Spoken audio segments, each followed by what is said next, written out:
A paz do Senhor, meus irmãos, vamos dar início ao nosso culto, a gravação do nosso culto, lendo o Salmo 34, a partir do versículo 15, diz assim: os olhos do Senhor estão sobre os justos e os seus ouvidos atentos ao seu clamor. A face do Senhor está contra os que fazem o mal, para desarraigar da terra a memória deles.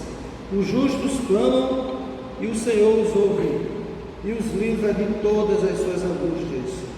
Versículo 18 diz: perto está o Senhor dos que têm o coração quebrantado e salva os contritos de espírito. Nós iremos cantar o hino 105, certeza do crente. Louvemos ao Senhor.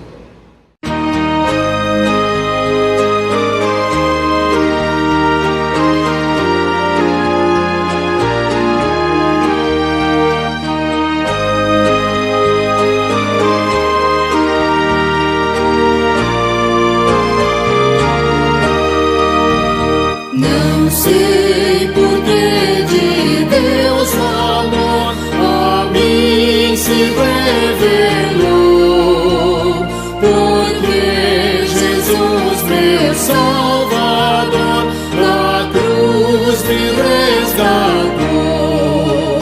Mas eu sei em quem tenho crido, e estou bem certo que é poderoso. Guardará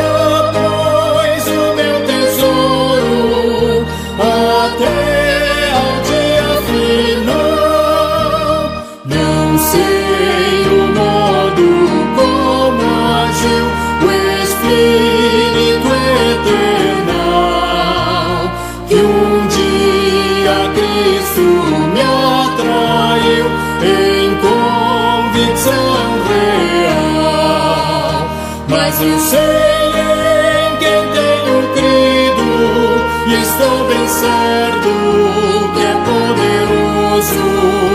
Guardará, pois, o meu tesouro até ao dia final. Não sei o que de mal ou bem é destinado a mim. Se dias vem até da vida ao fim, mas eu sei em quem tenho crido, e estou bem certo que é poderoso. Guardará, pois, o meu tesouro até ao dia final.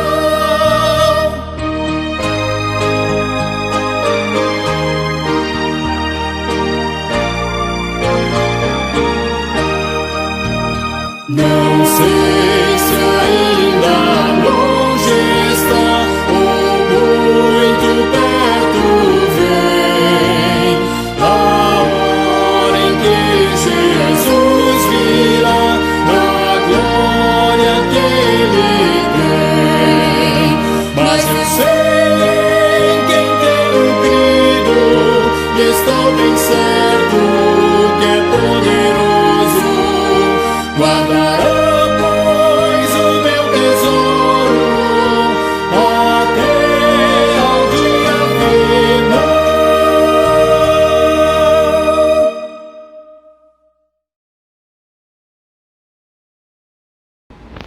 Perto está o Senhor. Versículo 18, aliás, 19 do Salmo que lemos, Salmo 34, diz assim: perto está o Senhor dos que têm o coração quebrantado e salva os contritos de espírito. Muitas são as aflições dos justos, mas o Senhor o livra de todas. A afirmação de Davi, querido, sobre o Deus que respondeu às suas súplicas aqui é surpreendente. Ele afirma: perto está o Senhor. A palavra perto, a raiz primitiva da palavra perto no hebraico, é usado pelo salmista para contar uma referência de lugar, denota relacionamento pessoal, permanecer junto, estar unido, manter-se próximo, juntar-se, permanecer, como seguir de perto. E a declaração de Davi aqui, com certeza, é um refrigério para a alma do aflito, visto que não são poucas as vezes que em meio a desertos, fornalhas, tempestades, tribulações da vida, nós nos sentimos desamparados, sendo tomados muitas vezes pelo desespero. As adversidades, meus queridos, têm a capacidade de roubar a nossa percepção da presença divina. Nos leva muitas vezes a acreditar erroneamente na falácia do diabo, que diz que Deus está longe demais para nos socorrer, para nos ajudar. O profeta Isaías diz: eis que a mão do Senhor não está encolhida, para que não possa nos salvar, nem o seu ouvido agravado para não poder ouvir.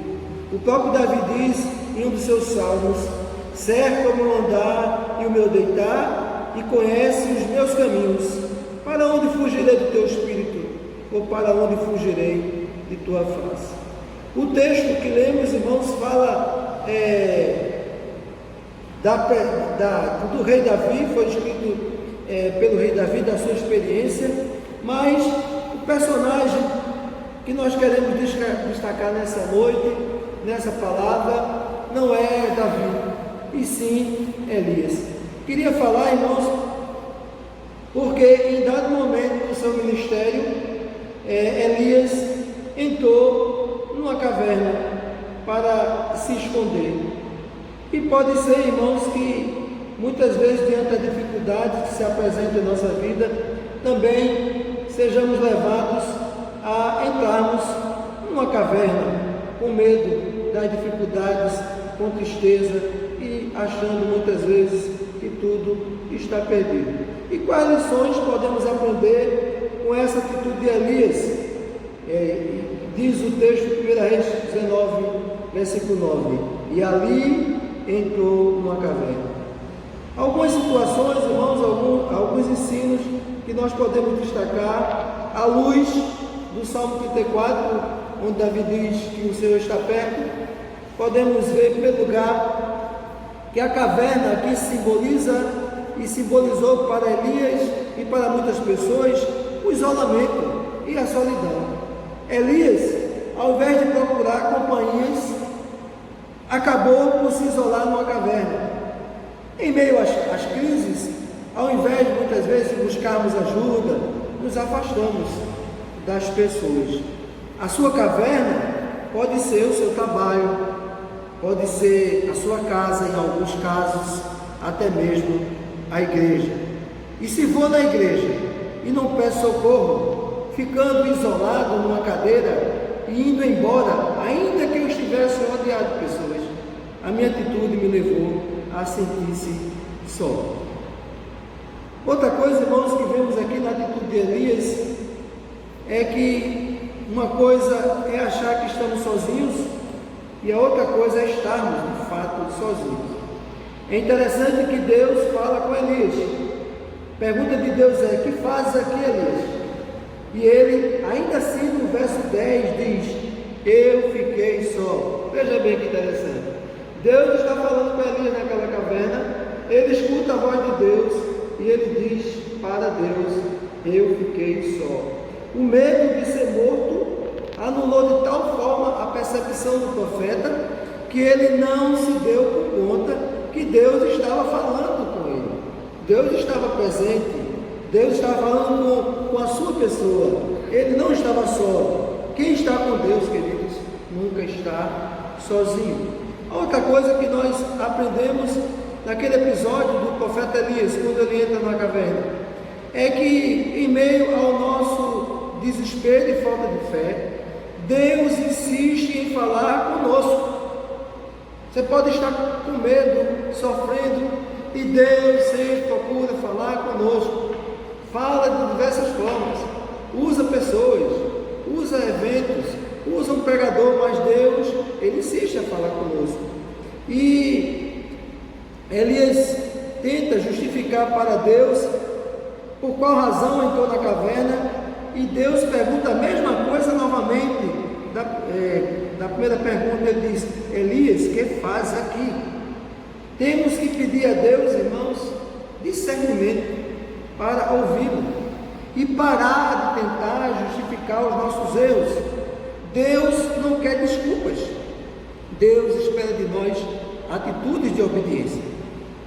A outra coisa que nós aprendemos com o evento de Elias, com a sua entrada na caverna, devido à situação de crise que ele estava vivendo, é que na caverna dificilmente ouvimos voz. Dificilmente ouvimos a voz de Deus. Elias fala a mesma coisa duas vezes, no verso 10 e no verso 14. E Deus pergunta a mesma coisa duas vezes, versos 9 e 13. Será que temos aqui uma redundância bíblica? Não, de forma nenhuma. A grande questão é que na segunda vez que Elias fala e Deus pergunta, o profeta já está fora da caverna. E sucedeu que, ouvindo Elias, envolveu o seu rosto, a sua capa e saiu para fora. 1 Reis 19, 15.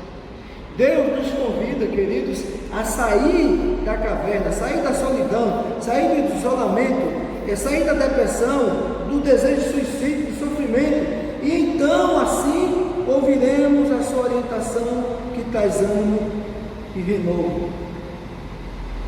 Aprendemos também, queridos, que não somos os únicos a enfrentar perseguições e passar por sofrimento. Vejo muitas pessoas reclamando e lamentando, e muitas vezes se colocam como uma vítima, como aquela que está sofrendo. Ninguém cuida, ninguém tem interesse, não sente nenhum valor a atitude da igreja em sua vida, não sentem a ação de Deus na sua vida, estão dizendo: ó, Deus me deixou, Deus me abandonou. Não somos os únicos a enfrentar perseguições e passar pelo sofrimento. O Senhor disse para Elias: também eu fiz passar em Israel 7.000 homens, todos os joelhos que não se dobraram a Baal, e toda a boca que não o beijou. Partiu, pois, Elias dali. 1 Reis 19, 18, 19a. O próprio Jesus sofreu e disse aos seus discípulos: lembrai-vos das palavras que eu vos disse, não é o servo maior do que o seu Senhor. Se a mim me perseguiram, também vos perseguirão a vós. Se guardarem a minha palavra, também guardarão a vossa. João 15, 20. Irmãos, aprendemos também, em último lugar, que a obra que Deus tem para a nossa vida não pode parar. Disse Deus para Elias: vai, volta pelo teu caminho. Quem sabe as nossas lutas, suas lutas, tiraram cada um de nós, tiraram você do caminho de Deus, o caminho que Deus preparou para você. Pode ser que, devido a um problema que tem lhe perseguido, pelos acontecimentos recentes, você tenha entrado numa caverna. Se você entrou na caverna por ter pecado contra o Senhor, Deus diz por meio de sua palavra: lembra-te, pois, de onde caíste, arrepende-te e pratica as primeiras obras. Apocalipse 2,5. É tempo, queridos, de voltar para o centro da vontade de Deus. O Salmo 34, 19, o que nós lemos a princípio, diz assim: muitas são as aflições dos justos, mas o Senhor os livra de todas elas. O Senhor não nos promete uma vida sem problemas, mas permanece conosco em todas as circunstâncias. Por isso, querido, lembre-se: perto está o Senhor, perto está o Senhor. Saia da caverna, porque o Senhor está perto. Que Deus nos abençoe.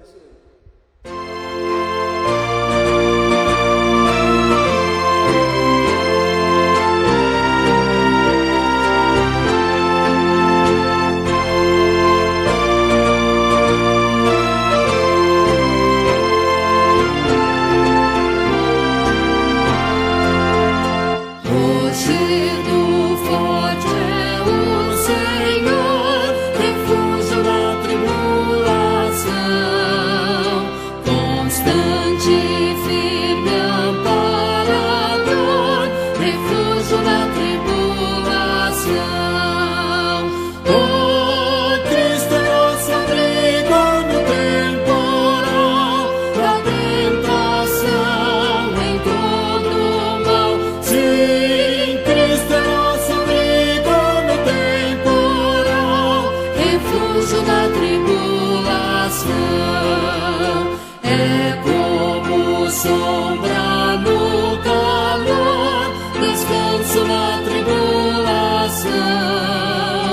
refaz as forças, dá vigor, descanso na tribulação.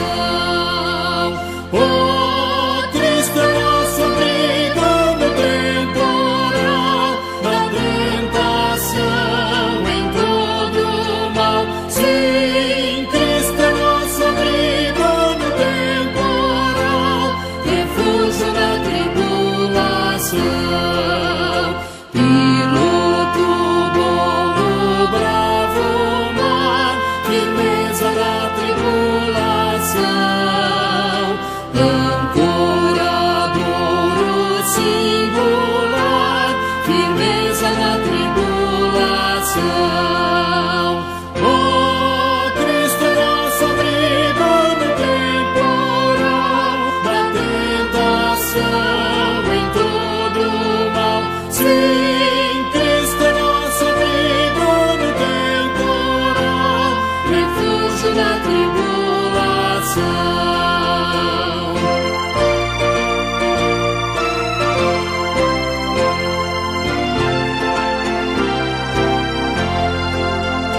Leal amigo e benfeitor, auxílio na tribulação, fiel e eterno Salvador, auxílio na tribulação.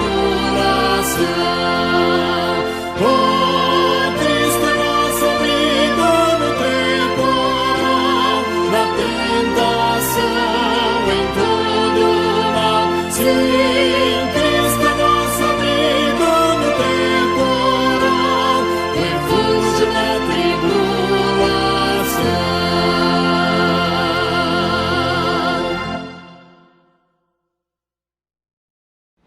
Ok, meus irmãos, ainda estamos no nosso culto sendo gravado.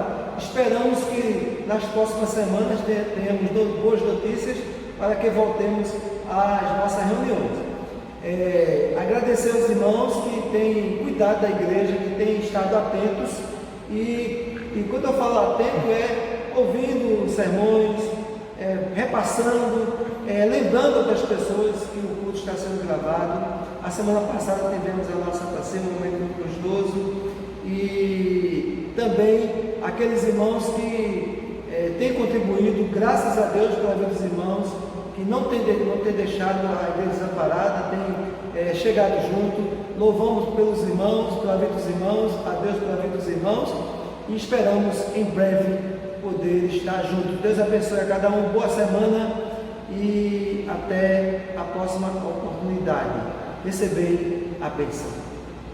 E que a graça do nosso Senhor e Salvador Jesus Cristo, o amor de Deus, nosso amado Pai, a comunhão e as consolações do Divino Espírito Santo sejam sobre todos nós e sobre todo o povo de Deus, hoje e para todo sempre. Amém.